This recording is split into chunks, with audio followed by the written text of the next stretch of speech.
அண்ணாமலை மீண்டும் தலைவராவார் என்பதை உங்கள் மூலமாக நாட்டு மக்களுக்கு தெரிவித்துக் கொள்ள கடமைப்பட்டிருக்கிறேன். அனைவருக்கும் வணக்கம். நேற்றைய முந்தைய நாளில் தமிழக முதல்வர் அவர்கள் ஒரு கருப்பு பேச்சை கட்டிக்கொண்டு சட்டப்பேரவையில் நடந்து கொண்ட விதம் எங்களை போன்ற சட்டசபையை நடத்தியவர்களுக்கு மிகவும் வருத்தத்தை வழங்குகிறது.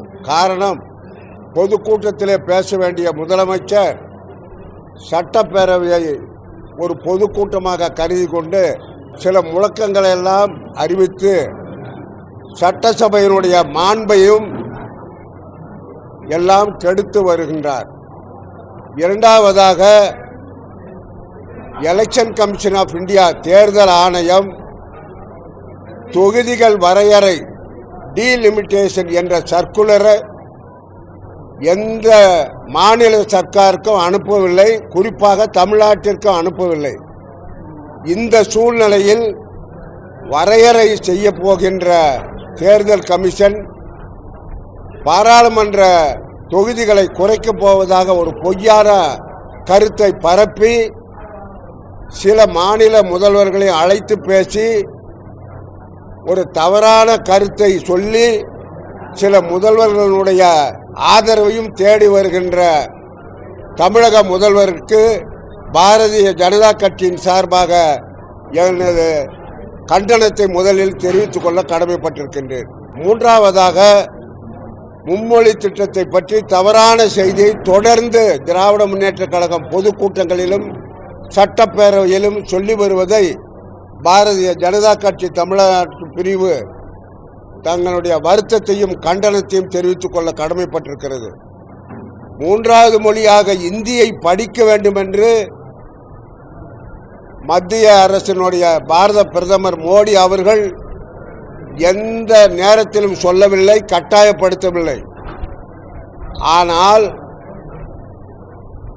ரீஜனல் லாங்குவேஜ் தாய்மொழி ஒரு மொழியையும் இணைப்பு மொழியாக ஆங்கிலத்தையும் கூடுதலாக இந்திய அரசாங்கம் ஏற்றுக்கொண்ட ஏதாகிலும் ஒரு மொழியை கற்றுக்கொள்ளுங்கள் என்று மாணவர்களை கேட்டுக்கொள்கிறதே தவிர இந்தி மொழியை படிக்க வேண்டும் என்று கட்டாயப்படுத்தவில்லை மத்திய அரசு.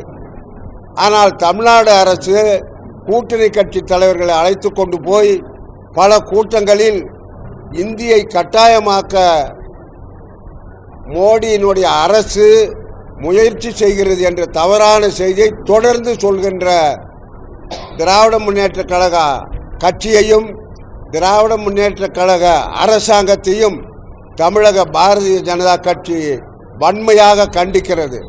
நான்காவதாக, நேற்றைக்கு ஒரு செய்தியை பரப்புகின்றார்கள். 9.6 அளவிற்கு இந்தியாவிலே வேறு எந்த மாநிலத்திலும் இல்லாத பொருளாதார வளர்ச்சி அடைந்ததாக முதலமைச்சரும் மற்ற அமைச்சர்களும் கூறி வருவதை என்னால் ஏற்றுக்கொள்ள முடியாது. 10% வளர்ச்சி, பொருளாதார வளர்ச்சி பெற்றிருக்கின்ற நாடு என்று சொல்கின்ற முதல்வர் அவர்களே 10 லட்சம் கோடி ரூபாய் கடன் பெற்றதற்கான காரணம் என்ன?